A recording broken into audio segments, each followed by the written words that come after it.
നമ്മോടൊപ്പം അതിഥികളായി ജവാദ് മുസ്തഫ ചേരുന്നുണ്ട്. അദ്ദേഹം യമൻ സൂഫി വര്യൻ. നേരത്തെ പറഞ്ഞതുപോലെ തന്നെ ഹബീബ് ഉമറാണ് അവിടുത്തെ ഷെയ്ഖ് ഹബീബ് ഉമറിൻ്റെ ഇടപെടലാണ് ഫലം കണ്ടത്. അദ്ദേഹത്തിൻ്റെ അനുയായിയാണ് ജവാദ് മുസ്തഫ. നമ്മോടൊപ്പം തത്സമയം ചേരുന്നുണ്ട് ശ്രീ ജവാദ് മുസ്തഫ. പണ്ഡിത ശ്രേഷ്ഠന്മാരുടെയൊക്കെ തന്നെ ഇടപെടൽ മൂലം നിമിഷപ്രിയയ്ക്ക് വീണ്ടും ഒരു ആശ്വാസത്തിൻ്റെ വാതിൽ തുറന്നിരിക്കുകയാണ്. വളരെ പ്രധാനപ്പെട്ട ഒരു ഘട്ടമാണ് ഈ വധശിക്ഷ നീട്ടിവെക്കുക എന്ന് പറയുമ്പോൾ അതെങ്ങനെ സാധ്യമായി? താങ്കളെ സംബന്ധിച്ചോളം താങ്കൾ യമനിലൊക്കെ തന്നെ പ്രവർത്തിച്ചിട്ടുള്ള വ്യക്തിയാണ്. അവിടെയുള്ള രാഷ്ട്രീയ സാഹചര്യങ്ങൾ, മറ്റ് സാഹചര്യങ്ങളൊക്കെ തന്നെ അറിയാം. പെട്ടെന്നത് സാധ്യമാകുക നമ്മെ സംബന്ധിച്ചോളം എല്ലാവരെയും, എല്ലാ മനുഷ്യസ്നേഹികളെ സംബന്ധിച്ചോളം അതൊരു വെല്ലുവിളി നിറഞ്ഞ ഒരു ഘട്ടമായിരുന്നു. എന്ത് തോന്നുന്നു ശ്രീ ജവാദ് മുസ്തഫ, ഈ അതൊരു സാഫല്യത്തിലേക്ക് പോകുമ്പോൾ തോന്നുന്നത്? തീർച്ചയായും ഏറ്റവും മികച്ചതും പ്രായോഗികവുമായ ഒരു നീക്കമായിരുന്നു ഇന്ത്യൻ ഗ്രാൻഡ് മുഫ്തി കാന്തപുരം AP അബൂബക്കർ മുസ്ലിയാർ നടത്തിയത്. നമുക്കറിയാം, നിലവിലുള്ള യമനിലെ രാഷ്ട്രീയ കാലാവസ്ഥ എന്ന് പറയുന്നത് പ്രോപ്പറായിട്ടുള്ളൊരു ഗവൺമെൻറ് നിലവിൽ യമനിലില്ല. സൗത്ത് യമന് പഴയ ഔദ്യോഗിക ഗവൺമെൻറ്റിൻ്റെ കീഴിലാണെങ്കിൽ പഴയ ക്യാപിറ്റൽ സിറ്റിയായ സെന ഉൾക്കൊള്ളുന്ന ഉത്തര യമൻ നിലവിൽ ഹൂത്തികളുടെ അധിനിവേശ പ്രദേശമാണ്. ഇപ്പോൾ മറ്റ് രാജ്യങ്ങളുടെ എംബസികളോ ഡിപ്ലോമാറ്റിക് സ്ഥാപനങ്ങളോ ഒന്നുമില്ല. ഇതര വിദേശ രാജ്യങ്ങളുമായിട്ടുള്ള ബന്ധങ്ങൾ പോലും അറ്റുകിടക്കുന്ന, വളരെ ഒറ്റപ്പെട്ട് കിടക്കുന്ന രാജ്യമാണ് നിലവിലെ യമൻ. യമനിലുള്ള ആളുകൾക്ക് വിദേശ രാജ്യങ്ങളിൽ ചികിത്സക്കും മറ്റും പോകണമെങ്കിൽ പോലും മണിക്കൂറുകൾ താണ്ടി ഒമാനിലും മറ്റും പോയിട്ടാണ് അവർ വിദേശ രാജ്യങ്ങൾ ഉൾപ്പെടെ സഞ്ചരിക്കുന്നത്. അത്രയും എല്ലാ തരത്തിലും അന്താരാഷ്ട്ര സമൂഹത്തിൽ നിന്ന് ഒറ്റപ്പെട്ട് നിൽക്കുന്ന ഒരു രാഷ്ട്രീയ സാഹചര്യമുള്ളൊരു സ്ഥലമാണ് യമന്. അപ്പോൾ ഇവിടുത്തെ ഗവൺമെൻറ്റിനോ അല്ലെങ്കിൽ നമ്മുടെ ഔദ്യോഗിക സ്ഥാപനങ്ങൾക്കോ ഒഫീഷ്യലിയുള്ള ബന്ധങ്ങൾ, അവിടുത്തെ കോടതി വ്യവഹാരങ്ങളിൽ ഇടപെടുന്നതിന് ഒരുപാട് തടസ്സങ്ങൾ നിലവിൽ സാങ്കേതികമായി നിലനിൽക്കുന്നുണ്ട്. അവിടെ ഏറ്റവും പ്രായോഗികമായിട്ടുള്ള ഒരു മാർഗമായിരുന്നു കാന്തപുരം AP അബൂബക്കർ മുസ്ലിയാറിലൂടെ നമുക്ക് സാധിച്ചിരിക്കുന്നത്. നമുക്കറിയാം, വർഷങ്ങൾക്ക് മുമ്പ് തന്നെ യമനിലുള്ള യമൻ ഗവൺമെൻറ്റിൻ്റെ അതിഥിയായി അവരുടെ സുപ്രീം ഗ്രാൻഡ് മോസ്കിൻ്റെ ഉദ്ഘാടനത്തിന് വിശിഷ്ടാതിഥിയായി അവർ ക്ഷണിച്ചത് ഇന്ത്യൻ ഗ്രാൻഡ് മുഫ്തി ആയിട്ടുള്ള കാന്തപുരം AP അബൂബക്കർ മുസ്ലിയാരെയായിരുന്നു. അത്രയും യമൻ ഗവൺമെൻറ്റുമായിട്ടും അവിടുത്തെ സമൂഹവുമായിട്ടൊക്കെ മികച്ച ബന്ധം പതിറ്റാണ്ടുകളായി പുലർത്തുന്ന ഒരാളാണ് കാന്തപുരം ഉസ്താദ് എന്ന് പറയുന്നത്. അദ്ദേഹം അവിടെ ഇടപെടൽ നടത്തിയ ആളാണെങ്കിൽ ഷെയ്ഖ് ഹബീബ് ഉമർ എന്നത് ലോകത്ത് തന്നെ ഏറ്റവും സ്വാധീനമുള്ള മുസ്ലിം ലീഡറാണ്. ബാലവി സൂഫി ഓർഡറിൻ്റെ ഗുരുവാണ്. ഇപ്പോൾ യമനിൽ ഹൂത്തി അധിനിവേശ പ്രദേശമായ ഉത്തര യമനിലെ ദമറിലാണ് തലാലിൻ്റെ ഫാമിലി എന്ന് പറയുന്നത്. അപ്പോൾ നമ്മൾ ഇതിൽ മനസ്സിലാക്കേണ്ട വളരെ കോംപ്ലിക്കേറ്റഡ് ആയിട്ടുള്ള ഒരു വിഷയം എന്നുള്ളത്, ഇപ്പോൾ ഗവൺമെൻറ് തീരുമാനിച്ചാൽ മാത്രം അല്ലെങ്കിൽ അത്തരത്തിലുള്ള ഒരു ഇടപെടൽ നടക്കുന്നത് കൊണ്ട് മാത്രം പരിഹരിക്കപ്പെടുന്നൊരു വിഷയമായിരുന്നില്ല. തലാലിൻ്റെ കൊലപാതകം നമുക്കറിയാം, വളരെ മൃഗീയമായിട്ടുള്ളൊരു കൊലപാതകം അവിടെ സംഭവിച്ചിട്ടുണ്ട് എന്നുള്ള വസ്തുതയാണ്. അത് വളരെ വൈകാരികമായി ആളിക്കത്തിയ ദമർ പ്രദേശത്തൊക്കെയുള്ള യുവാക്കളുടെ ഫേസ്ബുക്ക് പോസ്റ്റുകളും മറ്റൊക്കെ ആഘോഷങ്ങളായിരുന്നു. തലാലിൻ്റെ നീതി നടപ്പിലാകുന്നു, ഞങ്ങളുടെ സഹോദരൻ്റെ രക്തത്തിന് പകരം ചോദിക്കുന്നു എന്നൊക്കെ പറയുള്ള വളരെ വൈകാരികമായ പ്രകടനങ്ങൾ അവിടെ നടക്കുന്നുണ്ട്.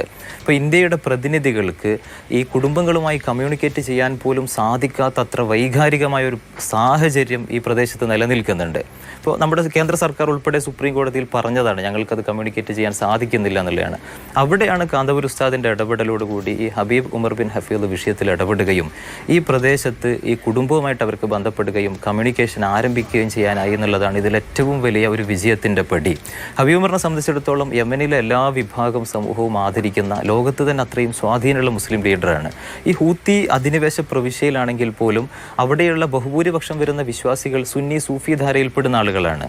തലാലിൻ്റെ ഫാമിലിയും സുന്നി സൂഫി ധാരയിൽപ്പെടുന്ന ഒരു കുടുംബമാണ്. അതുകൊണ്ട് തന്നെ ഹബീബ് ഉമറിൻ്റെ ഇടപെടൽ സ്വാഭാവികമായിട്ടും അവിടെ പ്രതീക്ഷാപൂർവമായ മാറ്റങ്ങൾ, അവരുടെ തീരുമാനങ്ങളിൽ നമുക്ക് സ്വാധീനം ചെലുത്താൻ പറ്റുന്നുള്ളത്.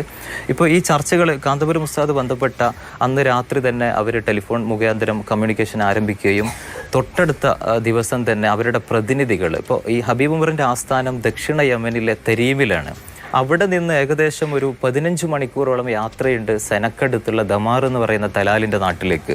ആ രാത്രിക്ക് തന്നെ കാന്തപുരം ഉസ്താദ് വൈകുന്നേരമാണ് ഇവിടുന്ന് ബന്ധപ്പെടുന്നതെന്നാണ് അറിയാൻ കഴിഞ്ഞത്. അന്ന് രാത്രി തന്നെ ഹബീബ് ഉമറിൻ്റെ പ്രതിനിധി സംഘം ദമാറിലേക്ക് എത്തുകയും വളരെ ശ്രമകരമായ ചർച്ചകൾ ആരംഭിക്കുകയും അവിടുത്തെ ഗോത്ര സമൂഹങ്ങളെ കൺവിൻസ് ചെയ്യേണ്ടതുണ്ട്, കുടുംബാംഗങ്ങളെ കൺവിൻസ് ചെയ്യേണ്ടതുണ്ട്, തലാലിൻ്റെ നീതിക്ക് വേണ്ടി പ്രവർത്തിക്കുന്ന ആക്ഷൻ കൗൺസിലുകളുണ്ട്, ആ യുവാക്കളെ കൺവിൻസ് ചെയ്യേണ്ടതുണ്ട്.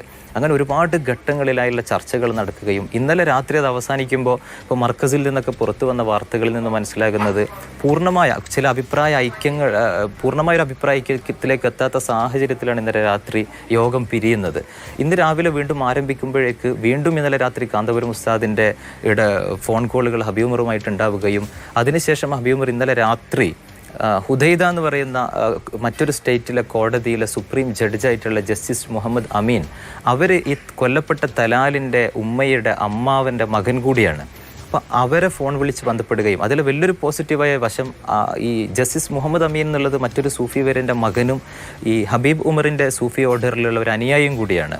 അവരെ വിളിച്ച് അവർ ഇന്ന് പുലർച്ചെ ഈ ദമാറിലേക്ക് എത്തുകയും ഈ ചർച്ചകൾ ഏകോപിക്കുന്നതിൽ ഹബീബ് ഉമറിൻ്റെ സംഘം ഹബീബ് അബ്ദുറഹ്മാൻ അൽ മഷൂറിൻ്റെ കൂടെയുള്ള ഏകോപന പ്രവർത്തനങ്ങൾ അഭിപ്രായ ഐക്യത്തിന് വേണ്ടിയുള്ള ശ്രമങ്ങളിൽ പങ്കാളിയാവുകയും ചെയ്തതോടുകൂടിയാണ് ഇതിൽ വലിയൊരു വിപ്ലവകരമായ ഒരു മാറ്റം അവരുടെ തീരുമാനങ്ങളിൽ അല്ലെങ്കിൽ ആ വൈകാരികമായ ആളിക്കത്തിയൊരു വിഷയത്തെ കെടുത്താനും കോംപ്രമൈസിൻ്റെ ഒരു മൂഡിലേക്ക് അവരെത്തിക്കാനും കഴിയുന്നത് അങ്ങനെയാണ്.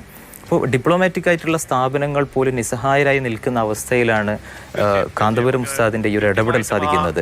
ഈ ഹബീബ് ഉമർ തന്നെ വർഷങ്ങൾക്ക് മുമ്പ് എനിക്ക് തോന്നുന്നു 2004 വളരെ സമഗ്രമായിട്ടാണ് ശ്രീ ജവാദ് മുസ്തഫ പറഞ്ഞുകൊണ്ടിരിക്കുന്നത്. അത് വളരെ പ്രധാനപ്പെട്ടതാണ്. നമ്മൾ പറഞ്ഞതോ താങ്കൾ സൂചിപ്പിച്ചതുപോലെ തന്നെ ഇതുവരെയും ഉണ്ടാകാത്തൊരു പുരോഗതി എന്ന് പറയുമ്പോൾ നമ്മൾക്ക് ഒരുപാട് ഈ സേവ് നിമിഷ ഫോറമുണ്ട്, ആക്ഷൻ ഹോളിലുണ്ട്, കേന്ദ്ര സർക്കാരുണ്ട്, സംസ്ഥാന ജനപ്രതിനിധികളുണ്ട്.